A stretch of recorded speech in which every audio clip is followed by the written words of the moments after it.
Zločinac iz rata, moj je tata.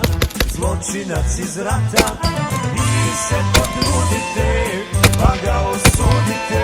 Vi se potrudite, pa ga osudite.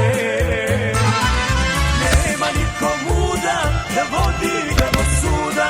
Nema niko muda da vodi ga do suda.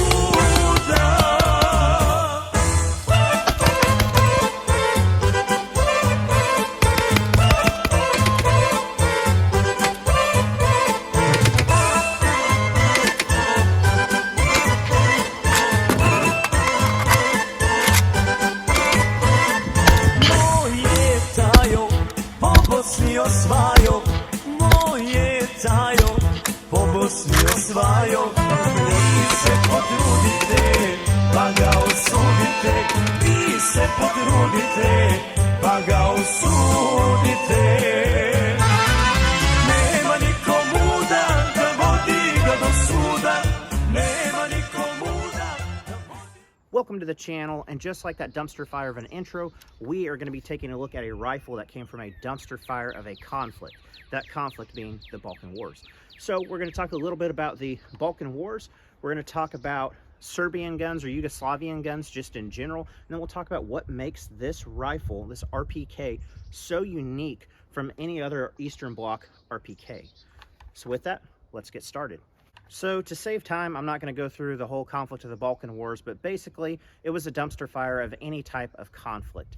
In the 90s, when the former communist state of Yugoslavia fell apart, there became a huge power vacuum in that country, and the country split into ethnic groups and political factions. Sometimes there would be 2 to 3 different factions opposing each other, and then they would switch sides throughout the conflict. The United Nations got involved with basically little effect, and then finally NATO got involved, ending the conflict. So very confusing. Johnny Harris has a pretty good breakdown of that conflict if you're interested in it, but that is where this rifle served and saw most of its use, was the Balkan Wars.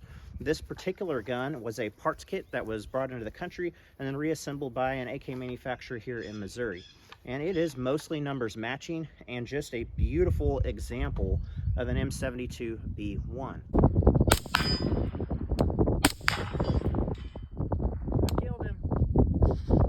And for those who don't know, the Yugoslavian RPK, most variants are actually milled.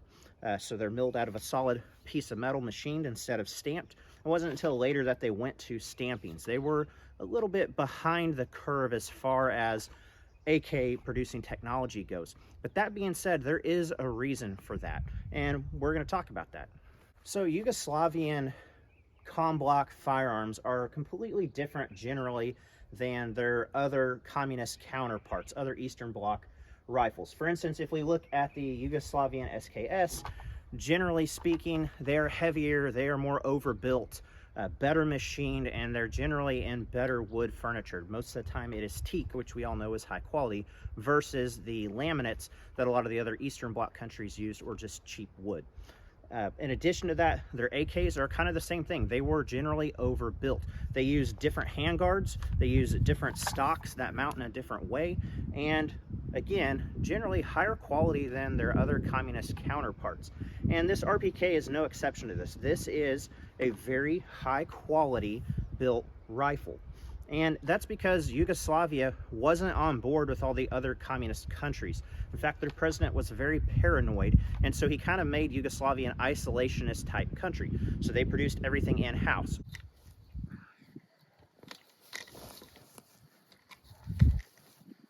Gosh dang. Here, hang on. I can't see fucking shit out of this thing. We ready or what? Oh, hold on, I'm fucking with my hole. Oh shit. Just made it worse. They did use Eastern Bloc designs like the AK, SKS, RPK, those type of setups. They were distinctly different because they were produced solely in their country, and they did things a little differently. Generally, Yugoslavian guns are better machined, they have better finishes. Generally, if they're blued, the bluing is excellent. And then they're almost always overbuilt. They are built like a freaking tank. They were preparing for World War III for most of the existence of that communist state. And with that, they wanted durable quality rifles. Now, Most Yugoslavian guns, in fact, as far as I know, all Yugoslavian standard issue rifles were never chrome lined. That didn't seem to be an issue with them, even though they used corrosive ammo. They generally took good care of their rifles up until they got to the Balkan Wars. It is rare to see a Balkan Wars parts kit with an original barrel, and a lot of times that's because, one, we have stupid laws over here that require so many US parts to be compliant, but two, the barrels would be corroded to the point that they just weren't any good.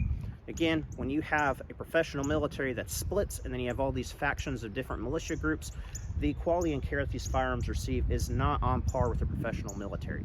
So that is a reason for that if you do find any parts kits. And generally speaking, again, like I said earlier, they made milled guns, milled AKs, milled RPKs for the majority of their existence. So generally speaking, you can get a high quality, albeit very heavy, AK or RPK platform for not a lot of money, because there was a lot of them, and at one time they were flooding into this country.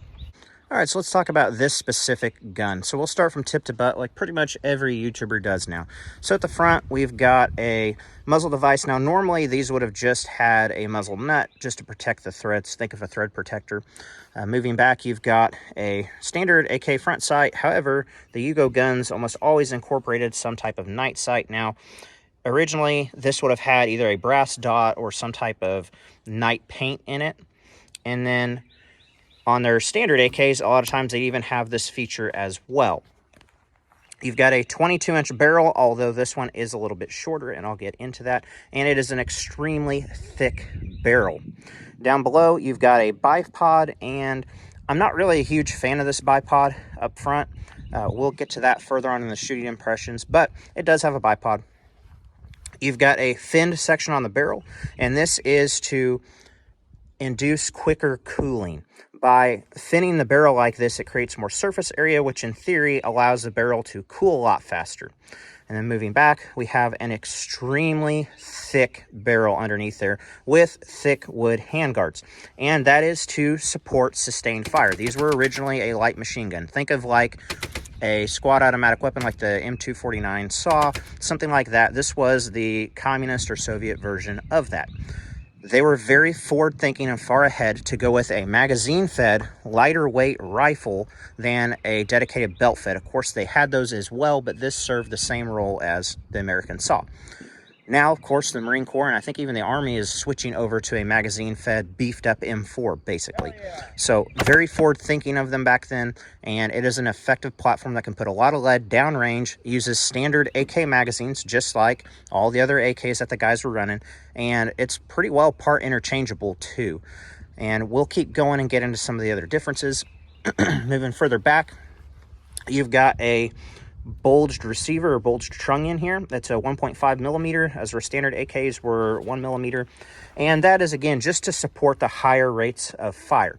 When you're putting more rounds through a rifle, it's going to induce more wear and more potential breakages, so they went with this on the stamp guns. Up here, we have a different sight than a standard AK, and as you can see, it does look like standard AK affair until we get to the back here. These are windage adjustable, and that is pretty standard for all RPKs. There's your sight picture there. With the Yugos, another thing that is common is that the carrier and the bolt are going to be this, I don't know if it's a hard chrome or just in the white metal, but whatever it is, it's really durable and corrosion resistant. So that's another thing that's very unique to Yugo AKs and RPKs. Notice the smooth dust cover instead of the ribbed one. Again, that is a fairly Yugo-specific thing. Chinese guns have that as well, but the Yugoslavian variants are much thicker. And then with that, although this receiver doesn't have it, you can kind of see this half moon cut out here. And what that was to engage a spring-loaded detent that would lock this dust cover down. Now, they did this on almost all their AKs, and that was for grenade use. Because when you're running this grenade up here, the fear was that the pressure from running the grenade would knock the dust cover off, so they built in that detent. And again, you've got a much sturdier dust cover than other AKs have, and that's just a Yugo thing. Moving further back in this one, I do have an ALG trigger. This one has a wood pistol grip, although most of the time you'll see them with a plastic pistol grip, which are much more ergonomic than their other Eastern Bloc counterparts. And then probably one of the biggest differences between this and any other RPK is the stock. It is the standard Yugo stock pattern, instead of having a clubfoot style stock like most RPKs had. Now, personally, I'm not a big fan of this choice, but it does work. And that, in a nutshell, is the Yugoslavian RPK. If we flip it around, you are going to see that this one at one point did have some type of scope mount on it, side rail. However, I don't think that that was standard with these. I could be wrong, but I haven't seen that, at least not in footage from the Balkan Wars. And if they did have them, they weren't running optics. They weren't widely available. Here you'll see a sling attachment point instead of on the stock like other RPKs, and then you have one up front here. And again, the big distinguishing features between this and another RPK are the much thicker barrel, the ribbed barrel, the handguard's a little bit different, and then the stock. Those are the big differences between this and other RPKs.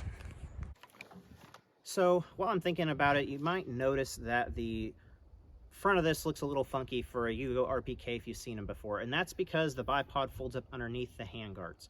On a regular RPK, they're going to stop right here underneath the barrel. And the reason that this is brought back is because the barrel's shorter. Now, I don't know why that is. My guess is that there was some type of either corrosion or damage to the front of the rifling, and then they cut it back to still be able to use this original barrel. That's the only thing I can think of, because it's not a carbine. This isn't a 16-inch barrel. It's longer than that. So I really don't know what the benefit of bringing it back just a little bit was, other than just to save the barrel. That being said, it really doesn't affect the way the gun performs at all. It's zeroed really well. It's very accurate. You can still use the bipod. You can still get a good grip on it. So no real complaints there. It's just kind of unique to this gun, I guess. And with that, let's talk about how it shoots. So this is just a heavy, bigger, scaled up AK. And what that translates to is basically no recoil.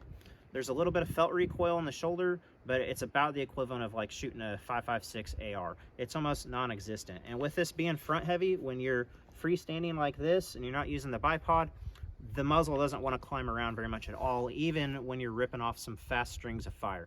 This thing pretty well stays still. If you were to put a compensator on it, it would be even flatter shooting. So it's really pleasant to shoot from the recoil standpoint and a controllability standpoint. Now, with it being a bigger, heavier version of an AK, it does have a little drawback, and that is it's not quite as wieldy as a standard AK. It is harder to swing quickly from target to target, and that's just because there's weight out front, but that's just kind of the way it is with RPKs. And honestly, it's not bad. It's definitely something you can get used to. And that is an advantage to the RPK. This is not a 20-something pound belt fed.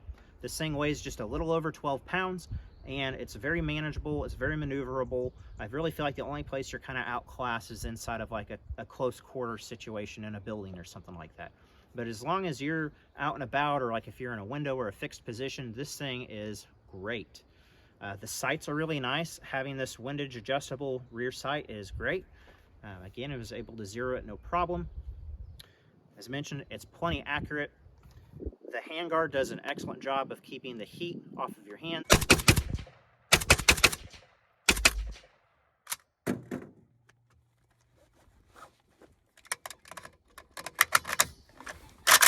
World's slowest reload.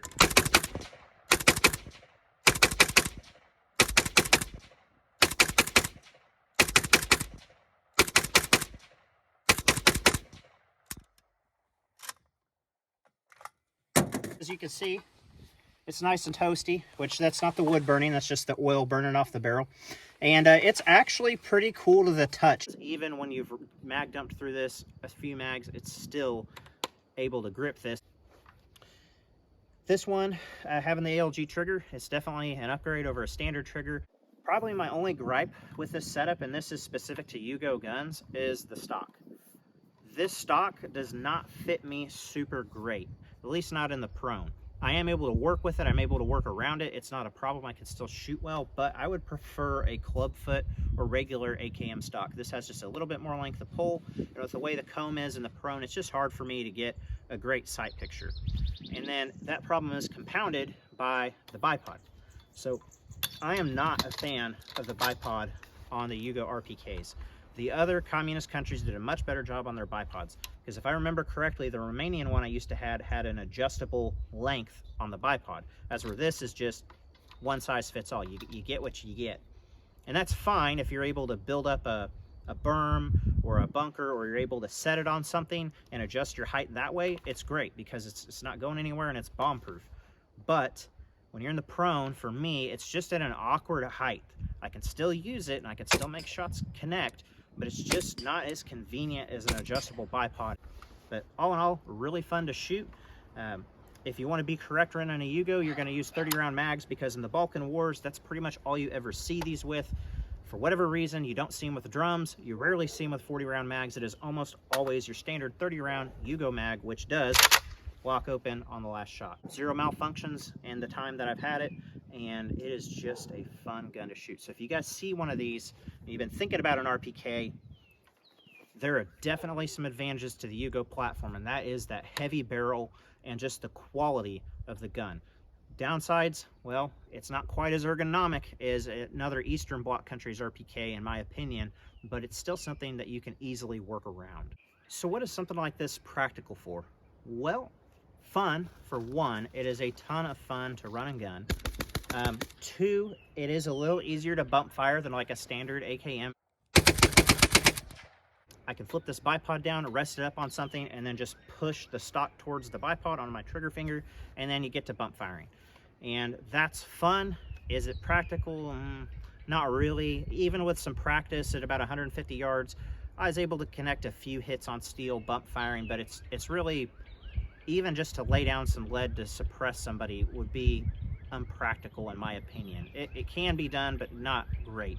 This would be better served if you were going to use it in like as a light support weapon basically, or just use it in lieu of your standard AK. You can absolutely put down high volumes of fire downrange with this. Is it going to be at a crazy fast cyclic rate? No, but with this being as heavy as it is and having the bipod, you can shoot 5, 6, 7 shot strings of fire, no problem, in a tight area at 200-300 yards, and it would definitely keep heads down.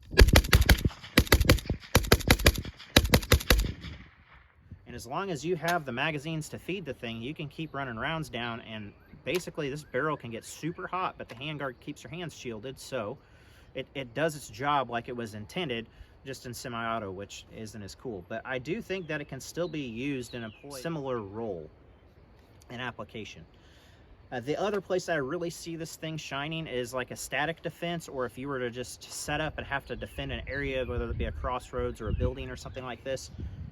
Throw a pile of mags in front of you and just set this thing up on the bipod and you are good to go, because again, you can throw down a lot of lead downrange. As long as mags are in reach, it's easy to reload and kept fed.